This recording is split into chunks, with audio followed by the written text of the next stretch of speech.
네, 여러분 안녕하세요. 연통TV 박유성입니다. 네, 오늘은 변화하고 있는 북한을 뒤늦게나마 알려드리는 시간, 뒷북 뉴스 시간입니다. 오늘 첫 시간으로 북한 사람들이 얼마나 미신에 빠져 있는지를 좀 소개를 해드리려고 합니다.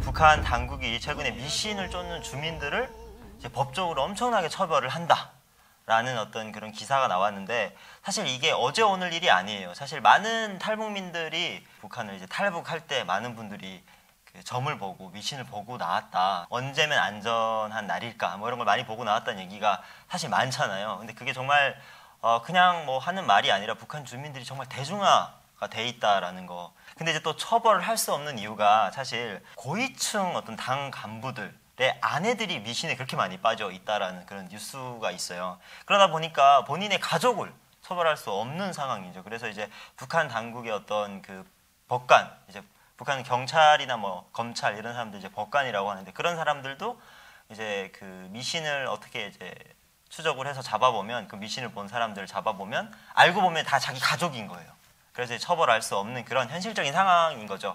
그럼에도 불구하고 북한 당국에서 그 시범겸이라고 해가지고 그 많은 사람들이 너무나도 왕성하게 이제 미신을 보는 이런 행위들이 많으니까 한두 명을 뽑아서 엄중하게 처벌을 하면서 이제 앞으로 미신을 보는 사람 이렇게 처벌을 한다라고. 지난해 12월 달에 함경북도 청진에서 미신 행위를 이제 주도한 20대 점쟁이가 그 북한 사회에서 이렇게 처형을 당하는 그런 사건도 벌어졌다고 해요.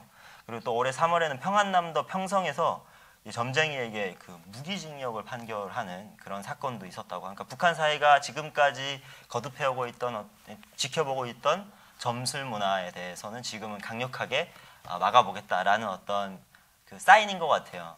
근데 아직까지는 많은 사람들이 이 점술 문화에 굉장히 심취해 있고 그거에 많이 의존을 하고 있는 북한 사회의 현실인 것 같습니다. 미신을 보는데 가격도 또 어마어마해요. 지금 이제 북한에서 보내온 소식통에 의하면 그 보통은 쌀을 5kg에서 15kg를 준다고 합니다. 한 번 미신을 보는데. 근데 정말 인기가 많고 이 사람은 정말 잘 맞힌다, 귀신이다 라고 하면 심지어는 쌀 50kg를 갖다 바치는. 네, 북한 사회에서 이거를 왜 엄격하게 단속을 하려고 하나 보면요, 이제 북한은 뭐 체계가 사회주의 체계, 그리고 유일 사상 체계입니다. 당이라는 어떤 구조가 하나 있고 거기에 모든 사람들이 충신해야 되는 어떤 그런 사회 구조를 지향을 하고 있는 북한 사회 입장에서 미신 때문에 많은 북한 주민들이 흔들리고 거기에 의존을 하다 보면 당의 어떤 이런 부름이나 당의 명령이나 이런 거에 사람들이 많이 그 의심을 하고 잘 따라주지 않는 그런 행동들이 이제 사회 전반적으로 그런 게 보여지다 보니까 북한 당국에서도 약간 지금 발등에 불 떨어진 거죠. 지금 미신을 보는 사람들을 이제 색출해서 이제 엄중하게 벌을 내리고 있는 그런 상황이라고 하는데, 그래서 뭐 저 개인적인 얘기를 좀 하자면, 저도 이제 어머니랑 같이 탈북을 할 때 저희 어머니가 정말 신신하시거든요. 심지어는 제가 무슨 색의 옷을 입어야 되는지까지 점쟁이한테 보고 와서 저한테 그걸 강요를 하세요. 뭐 너한테는 그 초록색 옷을, 너는 초록색 옷을 입으면 안 된다, 이런 것까지 얘기를 하시던 분이니까 당연히 탈북을 할 때 점쟁이 한 3곳을 찾아가셨대요.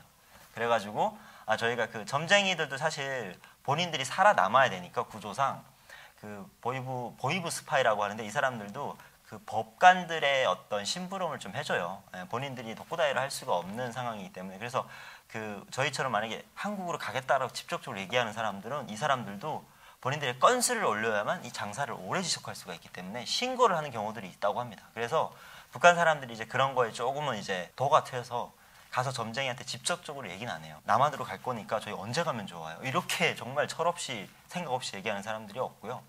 그 저희가 뭐 어느 때 뭐 장사를 떠나려고 하는데, 이번에는 좀 큰 장사예요. 돈도 많이 들였고 좀 위험이 있는 장사인데 언제쯤 출발하면 좋을까요? 사실 점쟁이한테 가서 다 받아서 이제 출발을 한 경우가 있었는데, 저희 어머니도 3곳을 둘러보고 이제 대충 이제 그러니까 좋은 얘기를 다 하는데, 이제 그 한 분이 굉장히 그 현실적인 얘기를 했대요. 먼 길을 가는구나. 예. 그러면 이제 자식이랑 같이 가는데 조심해서 가야 될 것 같다. 이 길은 굉장히 위험한 길이니까 5월 달에 가라.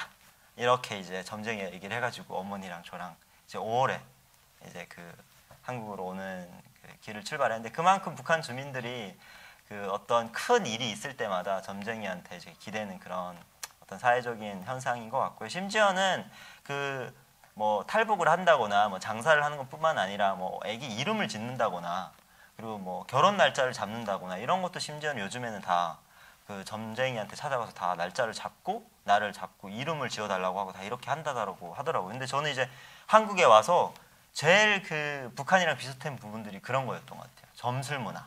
예. 한국도 뭐 길거리 가다 보면 타로, 뭐 사주팔자 이런 것들이 정말 많잖아요. 북한은 그 정도로 대놓고는 못하지만 그 한 동네에 꼭 한두 명은 그 사람들이 있거든요. 저 봐주시는 분들이. 한국은 그런 게 좀 대중화가 되어 있고 편하게 보다 보니까 뭔가 약간 스릴이 없더라고요. 예, 그냥 편안하게 유희오락처럼 그냥 시간 때우기를 가서 보는 그런 느낌이었는데 사실 북한은 이제 너무나도 이런 게 귀하고 사람들이 그 북한 당국에서 못 보게 하다 보니까 그 점쟁이가 하는 한마디 한마디가 정말 소중해요.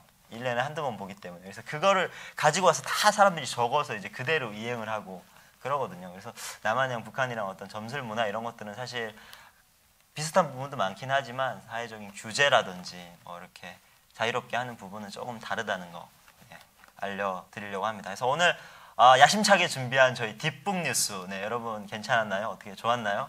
네, 약간 부족한 분도 많을 거라고 생각합니다. 저희가 처음으로 준비한 거라서.